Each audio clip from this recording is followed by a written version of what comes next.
برنامه سیاسی و تحلیلی دیدگاه. درود بر شما تماشابینان گرامی. در برنامه تحلیلی دیدگاه شوکت محمد با شما هستم. موضوع امروزه ما باز هم برق است. برق در قلمرو جمهوری تاجیکستان در تمام شهر و ناحیه‌های کشور گروه‌های کاری برای تشویق مردم به سرفای قوه برق تأسیس داده شده است. این گروه از حساب نمایندگان ساختارهای دخلدار در شهر و ناحیه‌ها تأسیس یافته است که با ساکنان با اصول خانه به خانه و روبرو صحبت و واخیری‌ها می‌گذرانند. در زمان پاندمی کرونا ویروس اینها خانه به خانه گشته به مردم روبرو گپ می‌زدند. مقصد وبا زند و بلا زند هم پیشوایشان درست گفت یا نادرست گفت باید به اجرا رسد. حالا صغیر و کبیر مансабдорон کشور در بدر شده اند. قاسم جان قاسمов میشناسید؟ رئیس کمیته رشد محلی تاجیکستان، سابق وزیر کشاورزی و سابق رئیس ولایت سوخت. ضمن سفر کاریش به باختر در بازار حاجی شریف به فروشنده‌ای که چراغ دکانش فروزان بوده نصیحت میکند که نباید به اسراف برق راه داد. قاسمов خاطررسان میکند که پیشوای معظم ملت تاکید کرده است همه باید برق را صرفه نمایند و روزانه فروزان ماندن چراغک اسراف برق است و خلاف هدایت راهنمایی‌های پیشوا می باشد. طبق اطلاع مطبوعاتی رئیس شهر باختر، رئیس کمیته رشد محلی تاجیکستان و شهردار باختر شجاع الدین سلامزاده به فروشندگان بازار بهر ثمرناک استفاده بردن قوه برق و رعایت قاعده‌های بی‌خطری از سوختار دستور و سپارش داده شده است.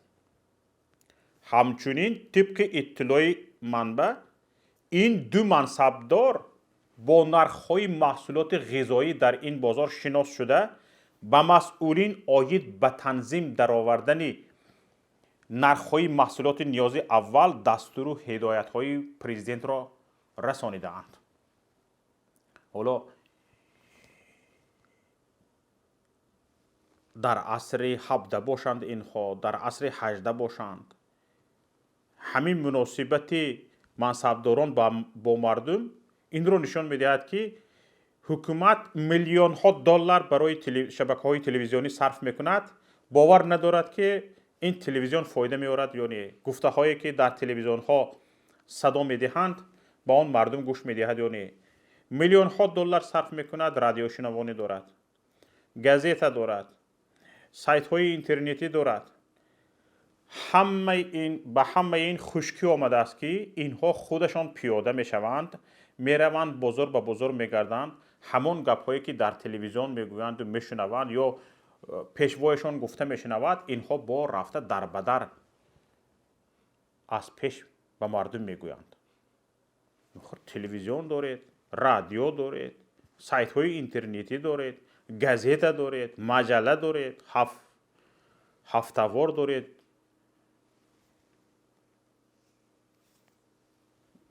مگر همین توسط رسانه ها نمی شود همین کار را کرد؟ ببینید، قاسمов رئیس یک کمیته از دوشنبه خست است به شهر باختر رفته است به خاطر چی؟ تنها ای مردم برق را خاموش کنید گفتن. از سوداگران بازار دعوت کرده است که در فروش محصولات انصاف را رعایت نمایند و نرخ‌ها را بلند نبردارند.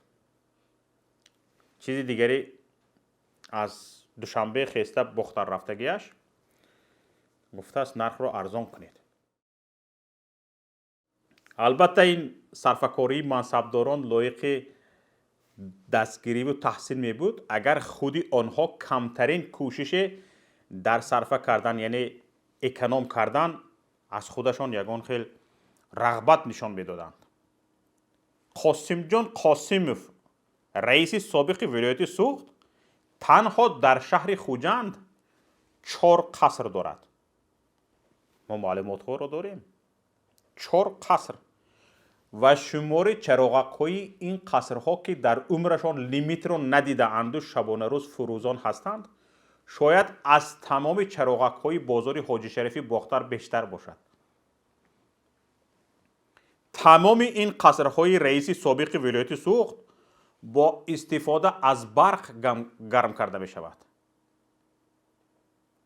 البته برقی که هیچگاه نه قطع می شود و نه حساب کنک دارد.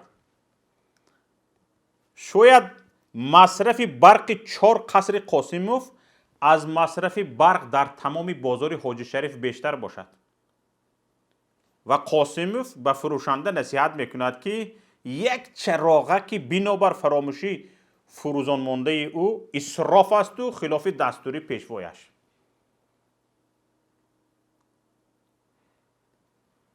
توبه فرمایان چرا خود توبه کمتر میکنند؟ نفر فروشندگان بازار را به انصاف و عدالت دعوت میکند که همه قصرهایش در زمینهای غصب شده از مردم و دولت و از حساب مردم بنیاد یافتند. تمام مردم خوجند میداند یک قصر قاسم جان قاسموف در جای ایستگاه پیشتری ماشین‌های بازاری پنجشنبه و باغچه بچگانه با غصب و تخریب خانه‌های اطراف آن بنیاد یافته است. قصر دیگرش در جای بینای خوابگاه دانشگاه و خانه معلمان. سومش چی؟ سومش در جای چند اداره دولتی بنیاد شده است. اما حالا موضوع بحث ما قاسم جان قاسموف نه. حالا حتما روز به دزدی و غارت، جنایت، بندیتیزم و مال و ملکش برمیگردیم. حالا این دزدی ها و بندیتیزم قاسم جان قاسموف در یک دو برآمد ما تمام نمی شود. اکثریت شاید کلی منصبداران سطح بالا و میانه که همین طور مثل قاسموف به بازار خانه های مردم می روند و آنها را به سرفای برق دعوت می کنند، پیام پیشوایشان را در همین باره می رسانند و تهدید می کنند که صرفه نکردن برق یعنی اکنوم نکردن برق خلاف به سیاست سازنده پیشوایشان است. برق را 10 تا 100 برابر مردم عادی مصرف می کنند و کمترین مبلغ پرداخت نمی کنند. بر ضمن این که آنها این منصبداران 10-100 برابر مردم برق صرف می کنند، پول برق را نمی دهند. برای منصبدار این 2 سطح در تاجیکستان پرداخت کردن پول برق انیقترش نداشتن خط آزاد آن عیب شمرده می شود. اینها شرم می دارند که برق بیلیمیت نداشتگی باشند. ها عیب است، من منصبدار شده برق بیلیمیت نداشتنم عیب است میگویند. توسط حساب کنک به خانه اش گذراندن برق برای منصبدارانی که از این گروه هستند نشانه آن است که آنها وزن ندارند. از همین سبب شرم میکنند حتما در شهرهایی که یک منصبدار در آنجا زندگی میکند یا میکرورایونی که در تمام میکرورایون یا در تمام شهرک یا در تمام دهه برق وجود ندارد، در خانه اینها برق هست. البته هر نفری آنها به 7 پشتش قسم خواهد خورد که حتی یک چراغک هم بدون حساب کنک فروزان نمی کند. بنابراین ما از مقامات از جمله برق تاجیک دعوت میکنیم که رسید پرداخت پول برق از طرف منصبداران سطح میانه و بالا را از سرداران پلیس و امنیت و رئیس ناحیه تا وزیران برای 1 سال نشر کند. کنی بینیم کی از منصبداران پول برق را پرداخت کرده است تا مردم ببیند آنهایی که در عمرشان لیمیت برق را ندیده اند و به خانه های شیکشان هیچگاه انگشت و هزیم وارد نشده است چقدر برای برق مصرف کرده اند. در همین حال دزدی و اسراف برق از طرف منصبداران در نزد مصیبت دیگری که این ساحه را همیشه پیگیر می باشد هیچ است. این کدام مصیبت است میدونید؟ این دزدی میلیاردها دلار پول برق است که از طرف یک گروه انیقترش خانواده رقم 1 انجام می شود. حکومت تاجیکستان با درآوردن شرح در بودجه سال 2021 جمعیت سهامی کشاده‌ای نیروگاه برق آبی سنگتوده 1 را از پرداخت فایده از قرضهای این نیروگاه نزد انداز آزاد کرد. از انداز آزاد کرد. یعنی این نیروگاه که بیش از میلیارد سومانی از انداز قرضدار است 0.105% فایده برای 1 روز از قرضهایش را نمی پردازد. در نظر اول این چندان مبلغ کلانی نیست. درست می؟ 0.105 0.05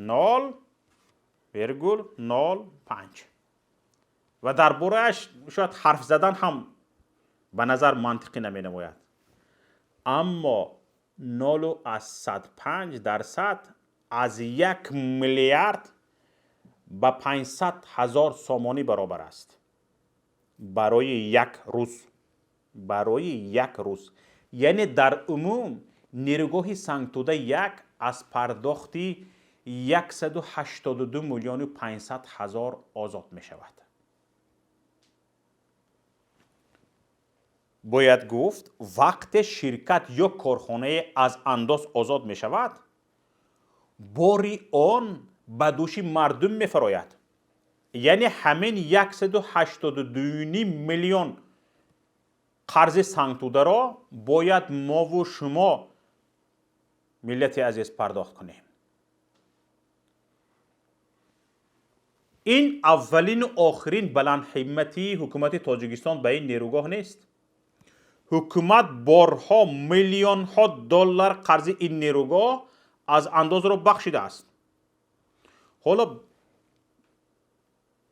در برآمدهای پیشین من گفته بودم که اینها مثلا گریم روغن نوکار است. حالا اکثریت اگریگاتویش به کار ندار آمده است. حالا روغن را ساخته ایستادند لیکن روغن را الکی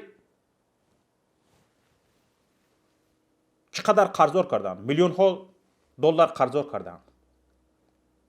لیکن عفو بخشش نیست. روغن یک انشاءات ملی است. لیکن سنگتوده 1 75%ش در دست خارجیان است. 75% سهم سنگتوده 1 در دست خارجیان است. برای خارجیان بخشیدن ممکن است، برای انشاءات ملی نیست. انشاءاتی که حالا تقریبا اقلا 50% نشده است ساختمانش. ببینید اول سال جاری 98,500,000 سومانی و آخری سال 2018 50,600,000 سومانی قرض این نیروگاه از انداز را حکومت تاجیکستان بخشیده بود.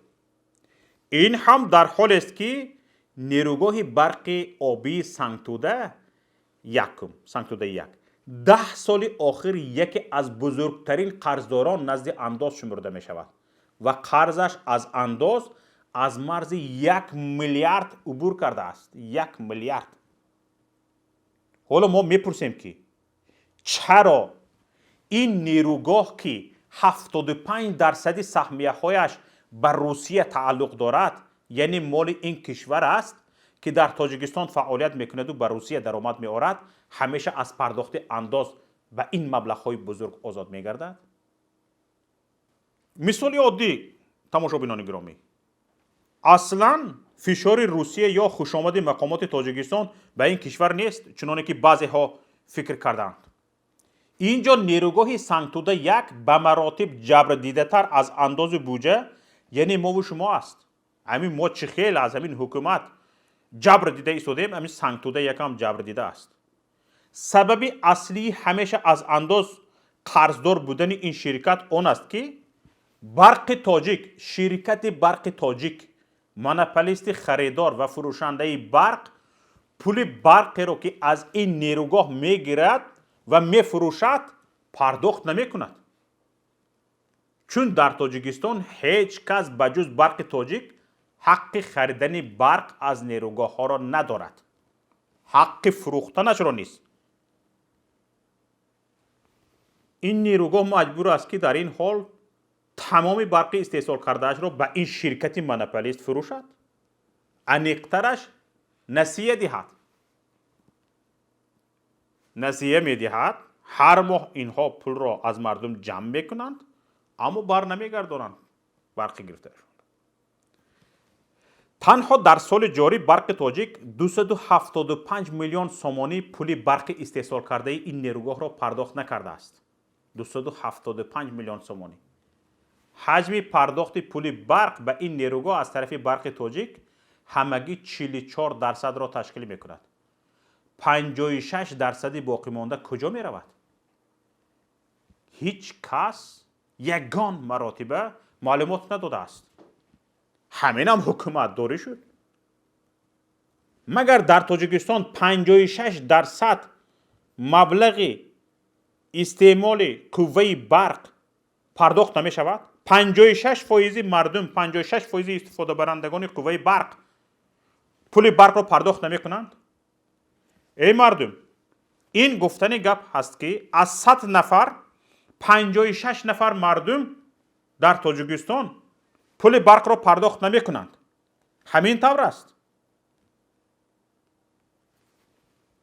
اگر یک ماه زیادتر پول برق پرداخت نشود، به سر مردم چی میارید؟ رفته سیمش رو میبرید در سردی زمستان. رحم نمی کنید.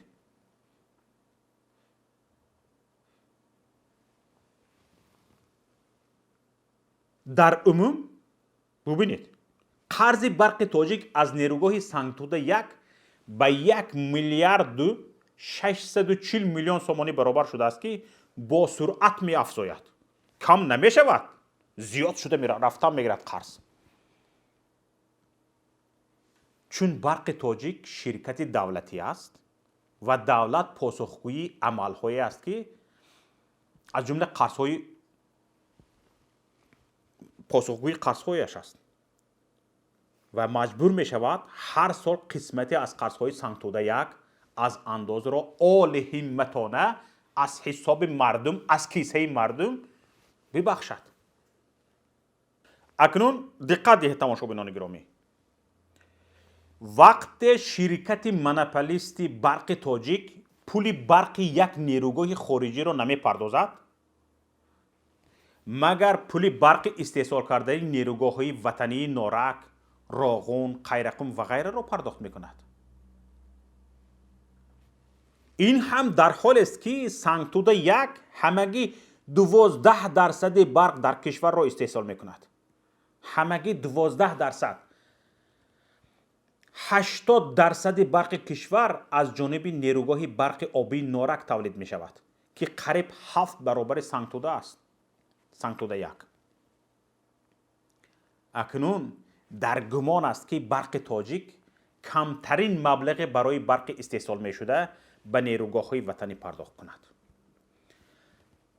ببینید، ما در برآمد پیشینه درباره معاش نگرفتن کارمندان ساختمانی نیروگاه برق آبی راغون گفته بودیم.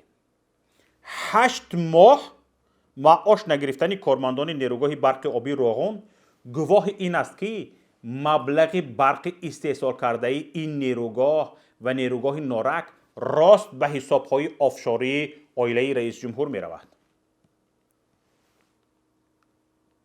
درست است آخر. وقتی که به پانتیتیزم رقم یکی اول کشور، شخصی رقم یکی اول کشور دست میزند، شکایت را به پیش کی میبری؟ به کی شکایت میکنی که ملت غارت شده ایستاده است وقتی که غارتگر شخص رقم یکی اول کشور است؟ از وی بالاتر به کی شکایت میکنی؟ شکایت کنی به همون میکنی. ببینید، اگر حتی تصور کنیم که برق تاجیک مبلغ پرداخت میکرده اش را بین همه نیروگاه ها برابر تقسیم میکند، پس تنها سال جاری قریب 2 میلیارد سومانی پول برق استحصال شده در نیروگاه نارنگ را پرداخت نکرده است. فهمیده ایستادید؟ با وجود اینکه برق تاجیک حتی 44% پول برق استحصال شده را به نیروگاه ها نمیدهد، این شرکت سالانه حدود 3 میلیارد سومانی ضرر میبیند. سالانه 3 میلیارد سومانی ضرر میبیند شرکت، و حالا قرضش به 30 میلیارد سومانی نزدیک شده است. اهمیت تماشابینان گرامی، اگر با مجموعی محصولات داخلی مقایسه شود، شرکت برق تاجیک ضرر آورترین شرکت در جهان محسوب می شود. در دنیا از حساب مجموعی محصولات داخلی مثل شرکت برق تاجیک دیگر ضرر آورتر شرکتی نیست. این گونه یگان شرکت ضرر آورترین نیست. فهمیده ایستادید؟ ما چندین تحقیقات درباره شرکت مونوپولی برق تاجیک در پایگاه تحلیلی پیام نشر کرده ایم که با نوشتن نام آن در جستجوگری پایگاه اطلاعاتی پیام می توانید همه آن را پیدا کنید. تنها به پایگاه اطلاعاتی ما پیام نقطه نت وارد شوید و تنها برق تاجیک نویسید کفایه. در آنجا چندین تحلیل های ما را می توانید دریافت کنید و بخوانید. تماشابینان گرامی، با همین برنامه امروزه به آخر رسید. به کانال یوتیوبی پیام تیوی آبونه شده برنامه های دیگری ما را پیگیری کنید. ما همیشه کوشش میکنیم خطای کلکولیاتوری حکومت را به اثبات رسانیم. از جانب ما حرفهایی را خواهید شنید که دیگران از گفتنش خاموشی را اولاتر میدانند. گفتنی های ما صدای قلب شماست. ما درد جامعه را بررسی میکنیم. با ما باشید. خیر تا روز دیگر.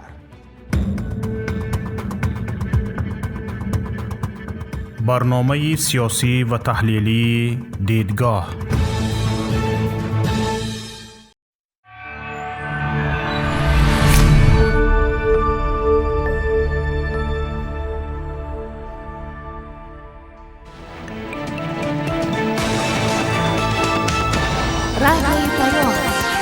در فضای سیاست صدای جدید.